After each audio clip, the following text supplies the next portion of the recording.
So 2020 marks an incredibly important milestone in the history of the United States of America. 100 years ago, on August 18th, women were granted the right to vote. Notably, the South Dakota Legislature approved the right of women to vote in the state in November of 1918, 2 years before the federal amendment was passed.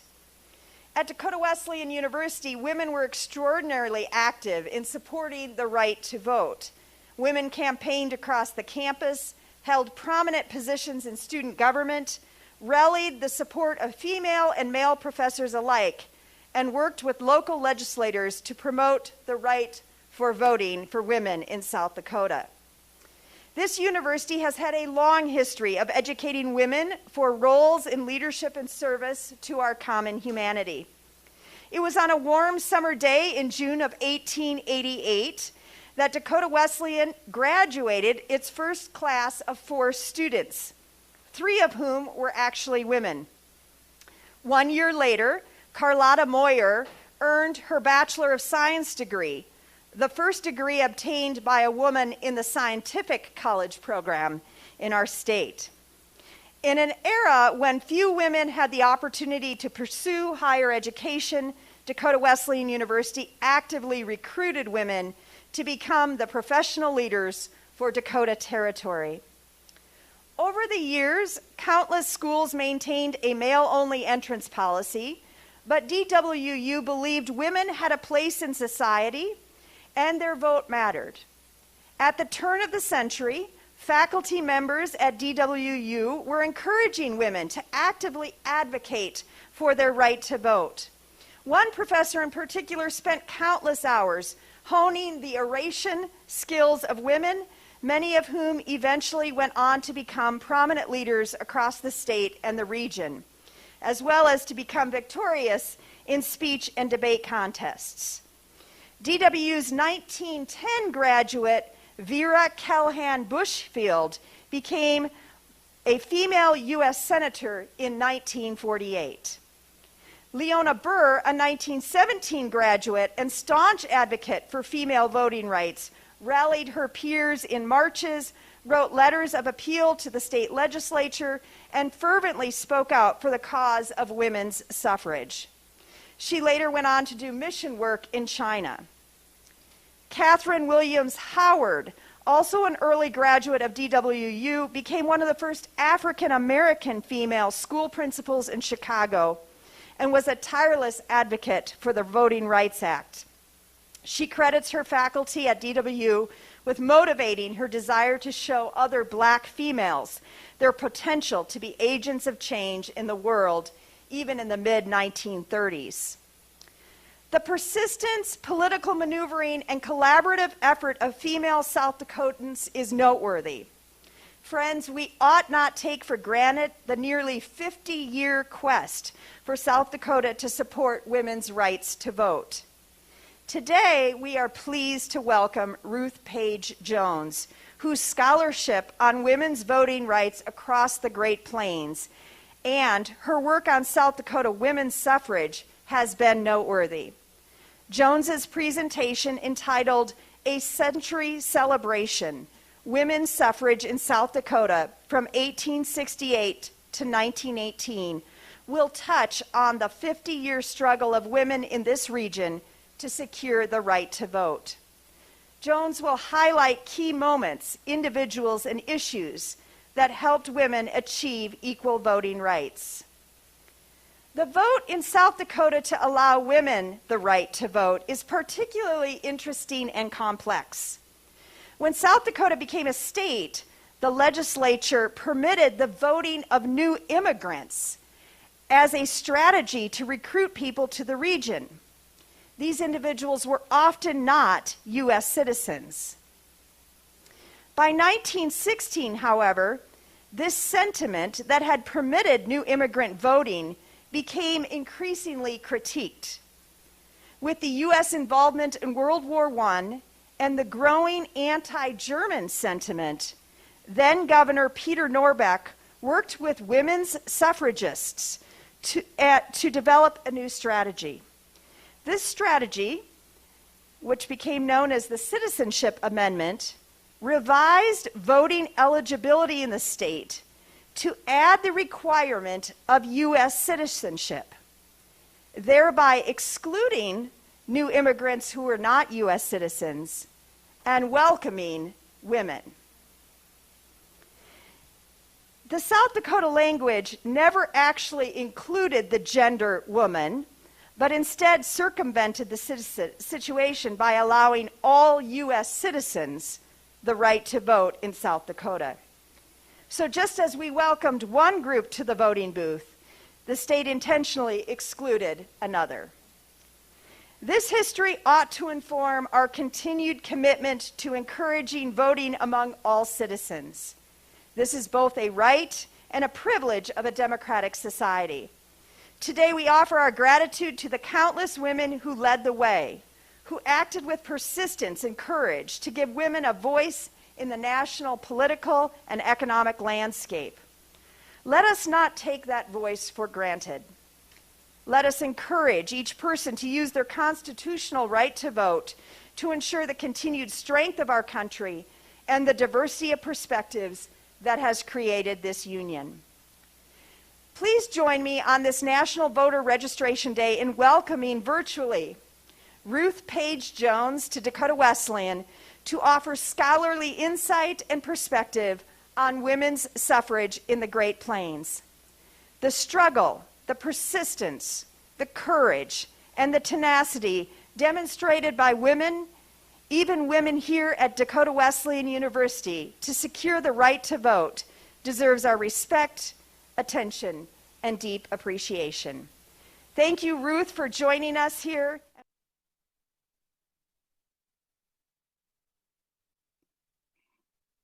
Hello, I'm very happy to be here, albeit virtually. If I were able to be there in person, I'd wear one of my cool suffrage hats with this really interesting pin, or this suffrage hat. You'll notice with both of these suffrage hats that they have the same colors, purple, yellow, and white. The purple, the white, and the yellow were chosen by the early suffragists to represent their movement. They chose purple as the color to show loyalty to the cause. White stands for purity, and yellow, the color of sunflowers, another image that they chose, represents hope. And I would wear those colors in honor of the suffragists who so long ago stepped out of their comfort zones into the public arena to fight for their equal voting rights.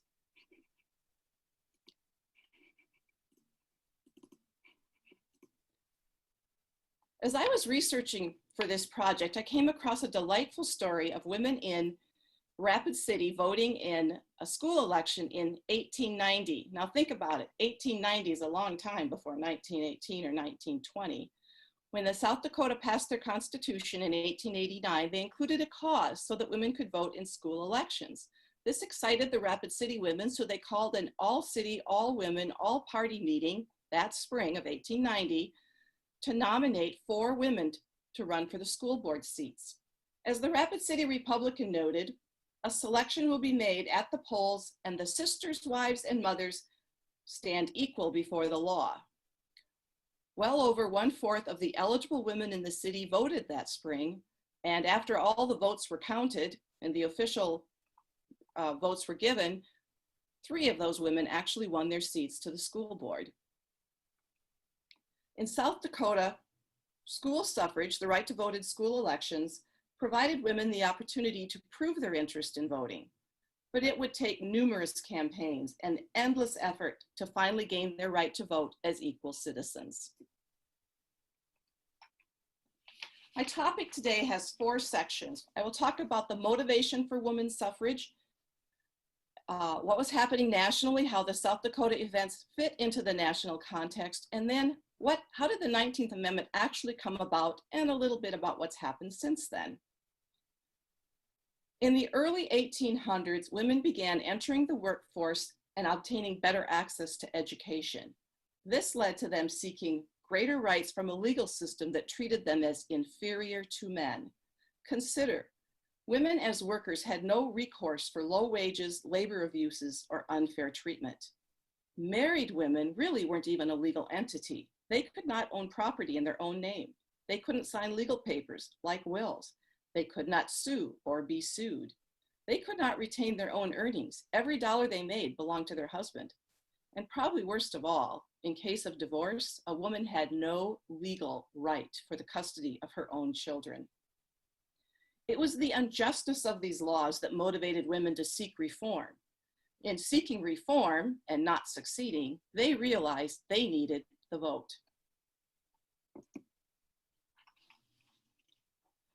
So it started in 1848. It's considered the birth of the women's suffrage movement. At a convention held in Seneca Falls, New York in 1848, a group of men and women met and issued a declaration of sentiments demanding equal rights for women, and that also included the vote. But changing minds required women to build public relations skills such as organizing, running meetings, raising funds, and speaking in public. At that time, it was considered improper for a woman to speak in public. It was women's organizations that provided the basic skills. By joining church sewing circles and anti-slavery organizations, and also organizations designed to reform property laws or to deal with the abuse of alcohol, women picked up the skills that they needed. So now we have women who want the vote. We have women building skills to go out and start advocating for the vote, but how are they going to get it? So there were several strategies they pursued. The first one was they said, you know what, I think it's already in the Constitution. I think it already is there. They attempted it and they failed. So then they realized they needed to amend the Constitution. And that meant they had to convince Congress to vote to put an amendment before the voters. That took a long time, a lot of failure. So then they had the backup plan was, all right, let's go out into all the states. Let's see which states will amend their constitutions so that we can build up enough pressure through having multiple states with women voting. And then we can convince Congress to do an amendment, and then it will be in the Constitution.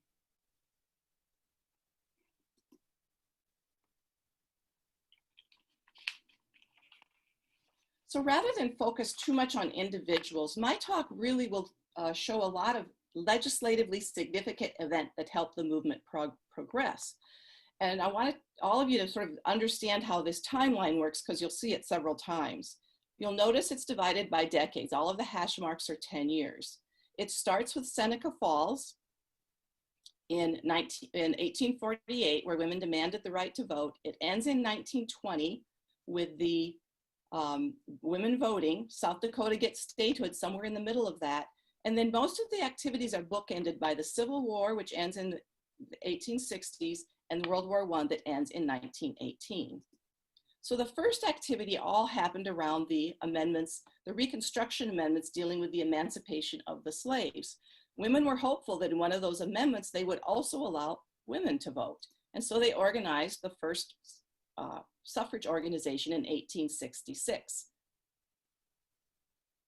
What happened was those amendments actually used the word male, and so women were left out. They didn't get what they wanted, but they were able to convince someone in Congress to propose a suffrage amendment. So this is a marking point. 1866, I think, is the first time that a suffrage amendment was proposed. So at this time, women said, one of their strategies was, you know what, I think it's there in one of those amendments. In the 14th Amendment, it said equal protection under the law. I think we should go vote and prove that. So several women went to vote. They got arrested. One of those was Susan B. Anthony. One of the women ended up in a court case that went all the way to the Supreme Court. Unfortunately, the Supreme Court, in a unanimous decision, said that suffrage was not co-equal or coexistent with citizenship. So then they got another proposal in 1878 to Congress. This proposed amendment was written by Susan B. Anthony. And the interesting thing about the amendment proposed in 1878 is those are the words that today are enshrined in the Constitution. So I want all of you to think for a minute, just ponder, how long do you think it was when between the Anthony Amendment being proposed in 1878 and the first time that both houses of Congress actually voted on this? Now, there were many years where it was proposed, it went to committee, there were hearings, but think about, what year was it, do you think, when the first time both houses voted? Well, you got to jump forward almost more than 40 years to 1914. That's the first time it happened in the House. And then the 19th Amendment passed 4 years in 1919, and then it was ratified in 1920, and then women got to vote, but not really. So in 1920, even though the amendment had passed, had become law, pretty much white women could vote, because in 1920, American Indians were not citizens. So it took until 1924 before they became citizens. And then we know that in the segregated South, they had Jim Crow laws. They required, put a lot of barriers up until it was not until 1965, really, that Black women in the South got better access to the ballot. So I put a lot of information up here. And so there's a key takeaway I want you to think about, and that is, it took a long time from wanting the vote to getting the vote. And even then, not every woman could vote. So with things kind of stalled in the Congress, the strategy went to the states. So here's sort of how that unfolded. The first state to try to change their amendment was Kansas. It failed. But lo and behold, in 1869, the territory of Wyoming enfranchised the women in that area. The reason they could do it is that territories do not have constitutions. So all it took was a vote by the legislature and a signature by the governor. And that happened in 1869. Soon after, it happened in Utah. Interestingly, the first woman to vote after having full suffrage was in Utah, because their election was before the Wyoming election. Unfortunately for the women in Utah, in 1887, when Congress passed the anti-polygamy law, they took away suffrage from the women of Utah. Another state tried, Michigan, they failed. And then another territory came in, Washington. Again, the women were able to vote only for a short time, because in Washington, the Supreme Court said the issue, or the matter, was illegal. How frustrating to try, almost succeed, and then to have it taken away.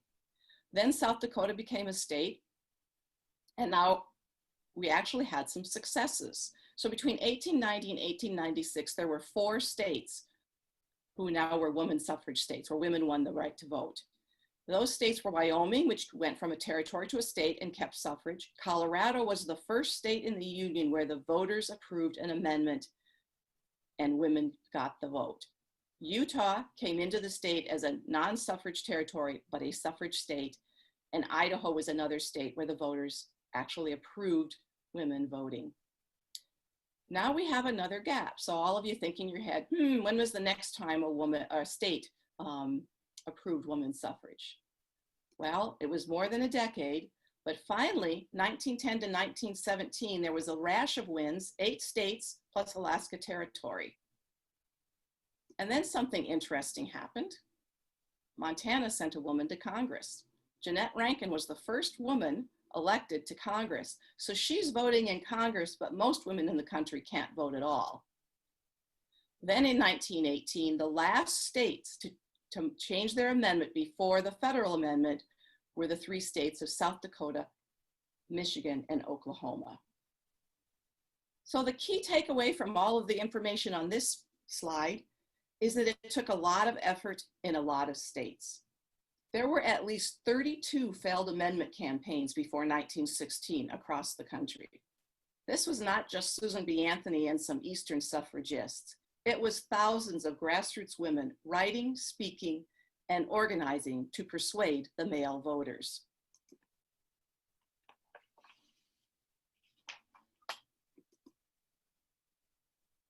So there were several states where they knew they were never going to get the voters to amend the Constitution. So they had another fallback strategy, and that was partial suffrage. That was the ability to at least vote in some elections. And a variety of states did pass laws, it didn't require an amendment, did pass laws to allow women to vote in different kinds of elections. Those included school elections, municipal elections, sometimes on taxing and bonding issues, and then the legislature could actually enfranchise women to vote in presidential elections without the voters having to approve an amendment.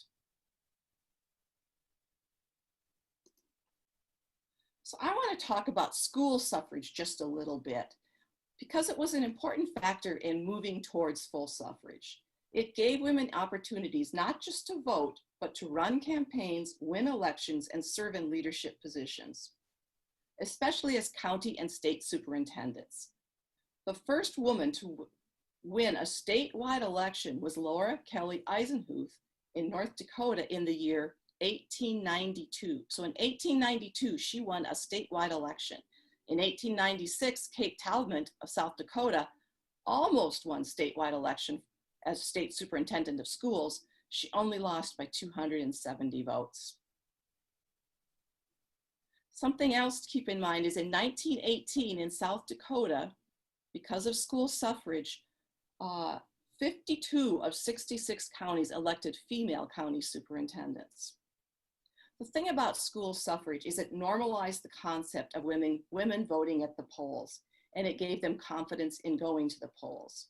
School suffrage was considered an acceptable type of voting, suitable for women because of their gender and because they were mothers. The key takeaway here is that long before the 19th Amendment, women were voting in many states.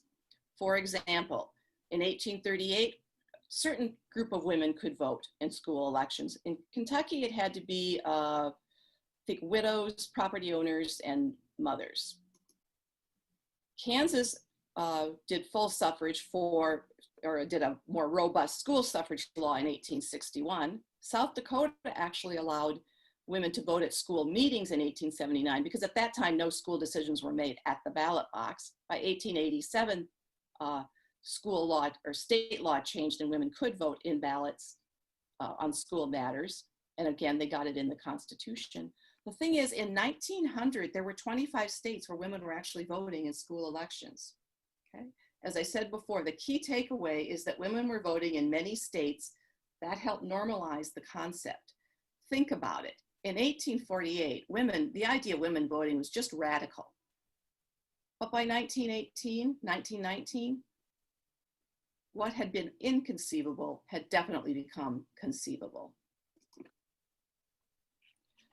Take a look at this map. What just jumps out at you? Probably the fact that the dark blue is all in the West, and those were the full suffrage states. Why did it happen that way? Well, some of the theories are that on the East Coast, you had very strong entrenched political machines. And those political machines had no interest in adding a voting bloc they couldn't control. In the South, it was the segregated South. They didn't want Black women voting for sure. In the Midwest, there was a lot of contention about suffrage and prohibition, so I'll come back to that later. And in the West, most of those states came in as suffrage states during the progressive era. And the progressive movement was in favor of women's suffrage.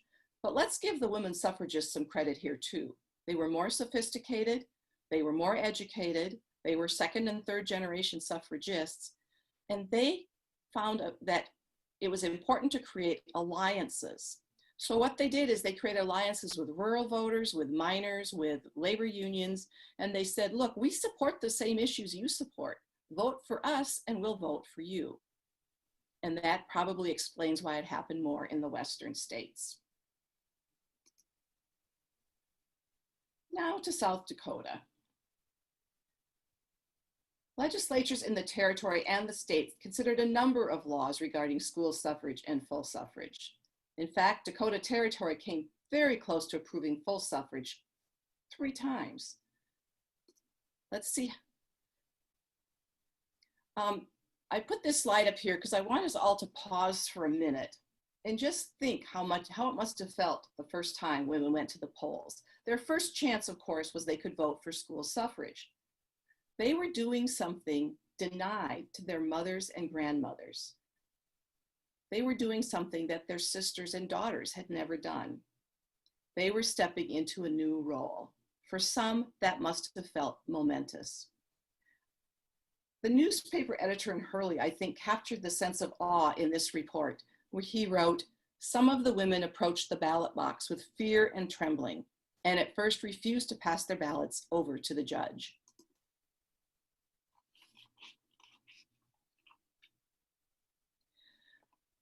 In order to win an election, you have to convince the voters, which means you have to have an argument that they buy into. So I'm just briefly going to talk about the different arguments because they kind of played around with trying to get the right argument. The first argument they said was natural rights. It's the right thing to do. It's an equal justice issue. That was not very compelling to the voters they were trying to convince. Then they got practical and they said, expediency. We will vote for us, and we will vote to advance reforms. We will improve conditions for women and children.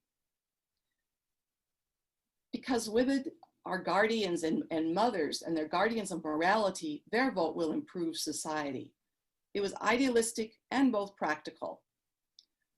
The argument that finally helped them win in South Dakota specifically was one of loyal citizen.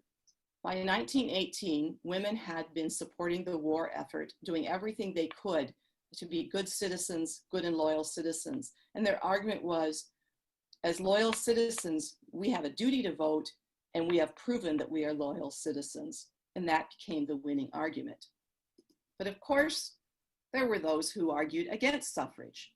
And I would say the arguments kind of fell into maybe two different planes. One of them was people who were just really uncomfortable with the changing role of women in society. The other one was that those with political power were not really very anxious to share it, especially with a voting bloc that would be so large and where they didn't really know how they would vote because they knew women weren't all going to vote the same way. So some of the arguments were things like women's gentle nature has a higher and holier mission, meaning in the home, that they really didn't belong in public. Other people felt that women voting against men will disrupt society. And then many people argued just really women didn't want the vote, so why give it to them? Those who were most against suffrage were, in South Dakota, were those who equated suffrage with prohibition, because many of the early suffragists were trying to deal with the abuse of alcohol. And so that brought out the opponents being the liquor interests. And in South Dakota, with such a German population where beer drinking was part of their culture and where they were patriarchal, those were the groups that were the most against suffrage. So let me talk a little bit about how prohibition shaped the suffrage fight. It was so tightly entwined in South Dakota. When the first people to really fight for suffrage were women who joined the Women's Christian Temperance Union. And in fact, the women who led the suffrage movement were the same women who led the temperance movement. This, of course, as I said, drew strong opposition from those interests who did not want prohibition. And during this whole fight for women's suffrage, not only was suffrage on the ballot many times, prohibition was on the ballot. You probably didn't know that South Dakota came into the state with prohibition. The state had prohibition in 1889. That was repealed in 1896, but it came back in 1916. And yet through all of those years, there was lots of fights over how to manage the sale and distribution of alcohol, and women were very engaged in those fights. So let's take a look at the timeline for South Dakota. Again, you can see a reminder of what was happening nationally, and the reminder that Wyoming was the first place where women gained school suffrage, or full suffrage. Now, South Dakota could have been first. Think about that. In 1868, women's suffrage passed the House. It languished in the Council, which was what the Senate was called then, and nothing happened. Then it passed one of the houses and missed by one vote in a second one. Very close. Then in 1883, it passes both houses, but it's vetoed by the governor. South Dakota lost a lot of chances to be the very first or one of the very first. But then South Dakota became a state in 1889, and part of the Constitution said they had to hold a women's suffrage amendment that following election in 1890. And think, in 1890, if they had won, only Wyoming was a full suffrage state by 1890. But they did have an amendment. They pushed for it, but it did not gain a lot of support. Only a third of the voters approved women's suffrage in 1890. Then there was another amendment in 1894. Now, this was an interesting amendment because it wasn't full suffrage. It only extended school suffrage because in the South Dakota Constitution, women could vote in school elections. They could run for offices like county superintendent and state superintendent, but they could not vote for county or state superintendent because those were not school elections. Those were in the November election. That amendment failed, I think mostly because no one ran a campaign and probably most of the voters didn't even know what it was about. Then they tried again. 1898, they came really close. This was during the South Dakota was progressive era at this time. 46% was a pretty high mark. They did really well. Then they got another chance, 3 other chances, 1910, 1914, and 1916. In 1910, they actually dropped support. They went from 46 to 38%. Then they have 44%, and finally 48%. But in 1918, finally, victory. So I think the key takeaway from here is there was a lot of activity. Suffrage was part of the political environment for, from 1868 to 1918. And the women who worked hard for this must have felt so discouraged, and yet they persisted.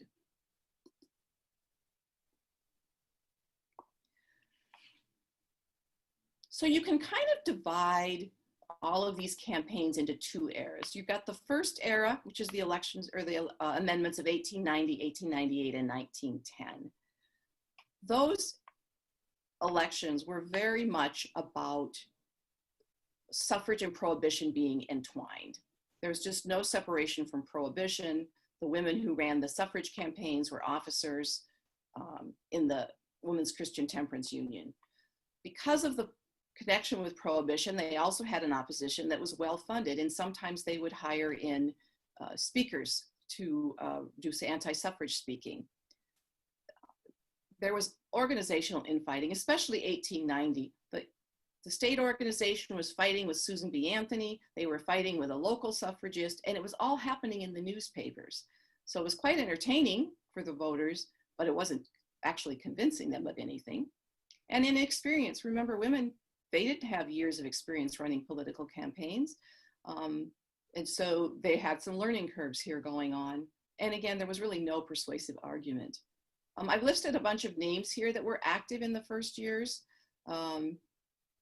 Helen Barker, well, I think almost everybody on this top list, in fact, everybody in this list was a strong person working for prohibition as well. So then we come to the second era and things start changing. At the very end of the 1910 campaign, the state elects a woman named Mamie Shields Pyle as their leader. She's from Huron, and she's never been known to have anything to do with temperance or prohibition campaigning.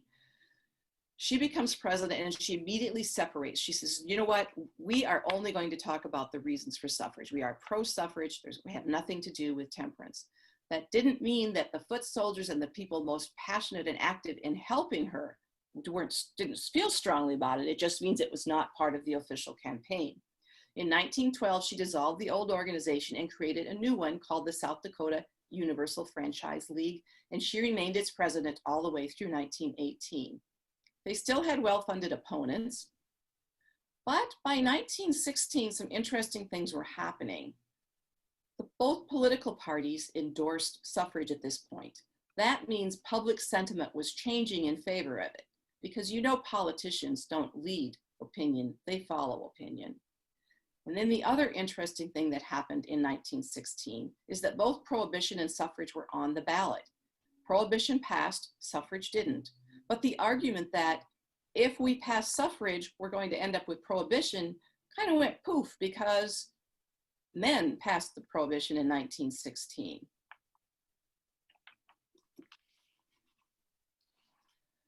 Now we're to the final campaign. After the failed 1916 campaign, the organization, the League, issued a statement expressing their commitment to fight for suffrage until they win. Quote, "The women feel it is a question of justice and right, the paramount issue in the United States. And until this right is extended to all women in the country, it will remain an issue." For the 1918 campaign, the plan was to promote suffrage for women to gain political freedom. But they had to shift their message when the legislature changed the wording of the amendment. Why did the legislature change the wording? In 1918, there were several states that allowed non-citizens to vote, as long as they had taken out first papers indicating their intention to become a citizen. That meant new immigrants could vote without being naturalized. During the war, in a state with so many German immigrants, people in South Dakota raised concerns about people, quote, "loyal to the Kaiser," being able to vote. So amidst this anti-immigrant fervor, the legislature added a citizenship clause to the suffrage amendment, requiring voters to be naturalized citizens. Basically, anyone voting to enfranchise women also voted to disenfranchise non-citizens. Turn that around, it meant those voting no were voting to continue allowing aliens to vote while denying female citizens that same right. That certainly made it difficult to campaign against the amendment. Pyle at first did not favor this added clause, but she did agree to shift the League's support to the blended amendment. She recognized that citizenship angle would help turnout, yet it complicated her messaging. Now she had to promote two ideas as one. She did this by exploiting anti-immigrant sentiment during wartime to elevate the cause of suffrage as an issue of patriotism. By contrasting women's extraordinary loyalty in a time of war to recent immigrants' potential disloyalty, she promoted women as good and loyal citizens who had proven their fitness to vote. Right after the election was over, she wrote how glad she was that the war ended when it did, because her message really would not make any resonance once the war was over. This campaign worked, and they won with a more than 20,000 votes positive approval. I thought you might be interested in how people voted in Davison County. Davison County seems to have been a little more pro-suffrage than the rest of the state. If you look here, the lighter purple, the shorter line in 1890 is all of South Dakota, and the taller, darker line is Davison County. If you look, you'll see that there's always a little bit more in Davison County until 1910. I can't explain that, but they were pretty much equal with the state there. But Davison County was pretty good for women's suffrage. Must have been those college, that Dakota Wesleyan college suffrage organization that was helping to promote the vote.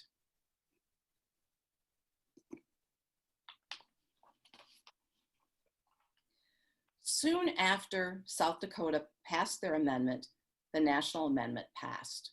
How did that happen? Well, remember in January of 1919, prohibition passed, national prohibition. So that kind of took prohibition off the table as any kind of an issue for women's suffrage. And then in May of 1919, think about this, in the spring, there were several states who actually voted to give women presidential suffrage. So by May, after all of those spring sessions were over, 15 million women in the country now either had full suffrage or they could vote in presidential elections. And that was in 32 states. In May of 1919, there was a tipping point. The Electoral College votes was now over half, representing states where women could vote. And politicians saw the writing on the wall. Politicians don't like to be on the wrong side of history. It only took a month. President Wilson called a special session of Congress. They passed the amendment in a special session. In December, South Dakota became the 21st state to ratify. They were not in session after June, so they had a special session in December so they could make sure they did it. And then in August, Tennessee became the 36th state to ratify. And I want to take a few minutes here to tell you how important it was that Tennessee was the 36th state. By the time it got around to Tennessee, the rest of the states who hadn't ratified it had either voted no or we're not going to ever vote yes. And so it was pretty much the last chance in Tennessee. And there was weeks of lobbying, politicianing, a lot of chicanery, trying to buy in votes. But when it actually came to vote in the Tennessee legislature, the first two procedural votes were tied. And on the third vote, two legislators changed their minds and it passed. One of those legislators was a young man, 24 years old, who in a pocket under his coat was a note from his mother, and it said, "Son, vote for the ladies." And on that, we have a moment in history, which happens so many times, where if that moment hadn't happened, history would be so different. But this is what happened on August 18th, and a little bit more than a week later, it was formally certified. And that November, many women were able to vote for the first time in a November election.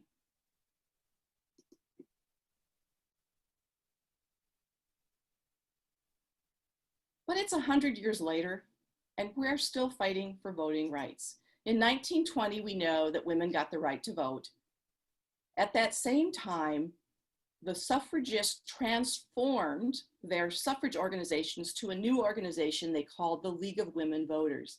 The League of Women Voters was organized as a nonpartisan organization with the intent to educate voters, to encourage women to run for office, and to support policies that protected the vote or that also just policies that they felt were good for the country and good for women. As I said before, in 1920, women could vote, but that doesn't mean every woman could vote. In fact, if you were an American female citizen, your family had come over as far back as the Mayflower, and you had married a foreign national, you actually lost your citizenship. And so in 1920, if you were married to a foreign national, you couldn't vote. That law was repealed in 1907. I mentioned before, in 1924, was the first time American Indians were made citizens. Then it took until the 1960s to outlaw poll taxes with the 24th Amendment, and that was followed by the Voting Rights Act, and that was the act that opened the ballot box, much greater access for minority Americans, Black Americans, and also sometimes Spanish American voters. Now, there was one other time in history where the Congress amended the Constitution, or the voters amended the Constitution to change who could vote, and that was 1972, when the 26th Amendment reduced the age from 21 down to 18. And between then and now, we know that numerous times we have seen, and we're certainly seeing it in this election, that the right to vote is challenged, that there's arguments over who can vote, where they can vote, when they can vote, how they can vote. And so we do know that even today, we're still debating voting rights. But that's a subject for another day.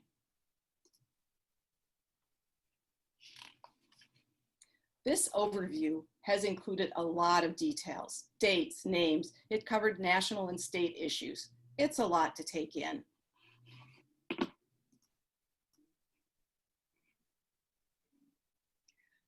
So if you take away only one impression today, I hope it is this. The campaign for women's suffrage was a massive, multi-generational public relations campaign. It was started by women with inferior legal rights and few public speaking and organizing skills.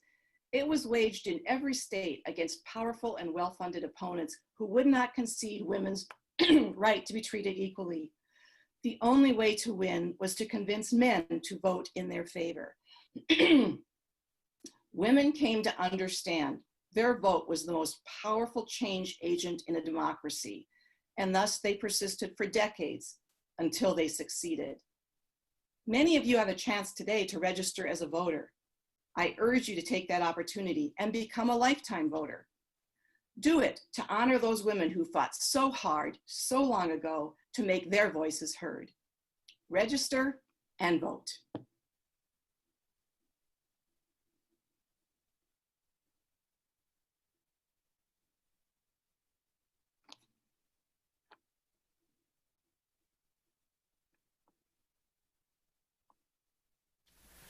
Well, thank you for coming out today. It's been a privilege to be a part of this, and I want to my name is Joel Allen. I'm the interim director of the McGovern Center, and it's a pleasure to be able to participate and to see this event come together. I do want to make a few final words before the final act, and the first is, as you already know, as most of you know, that there's an opportunity to register to vote. If any of you have not registered yet to vote, you can do that in any state, and you can also register for the absentee ballot in this state.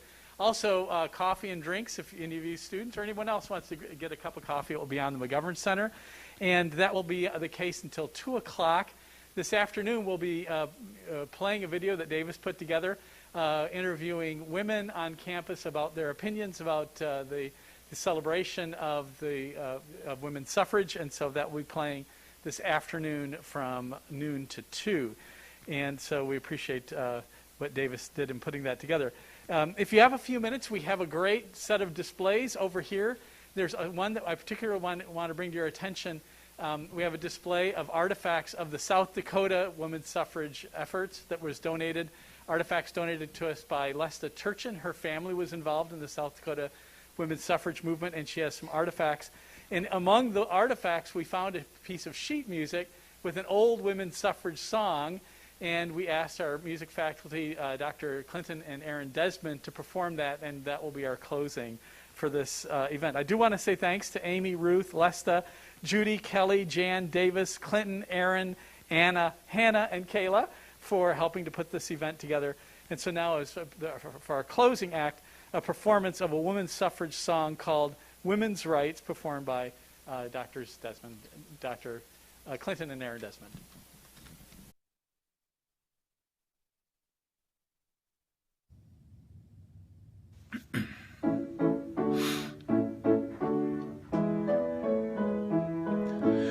I've been down to Boston, boys, to see the folks and sights. Dear me, I heard such fuss and noise about the woman's rights. Now 'tis just as plain as my old coat, that's plain as plain can be, that when the women want to vote, they'll get no help from me. Not from Joe, not from Joe, if he knows it, not from Joseph. No, no, no, not from Joe, not from me, I tell you so. Tell us, Joseph, why not we should vote as well as you? What is there if we girls but try? We can't make out to do. Ah, but we shall surely win the chance, and now we'll let you know that if you don't, our cause advance. We'll vote, but not for Joe. No, no, no, not for Joe, not for Joseph, if we know it. No, no, no, not for Joe, not for you, sir, oh dear, no. Now, young woman, just look here, your home is your true place. You never out from off your spear to show your pretty face. Don't you know you ought to knit and sew, and meek and humble be? If from your sphere you wander so, you'll get no help from me.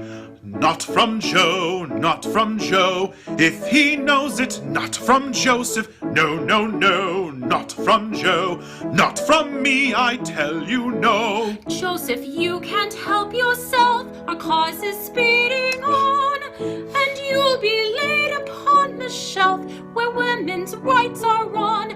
When our president is Katie Fair, and Mary's eyes of blue beam sweetly from the mayor's chair, they'll see no place for you.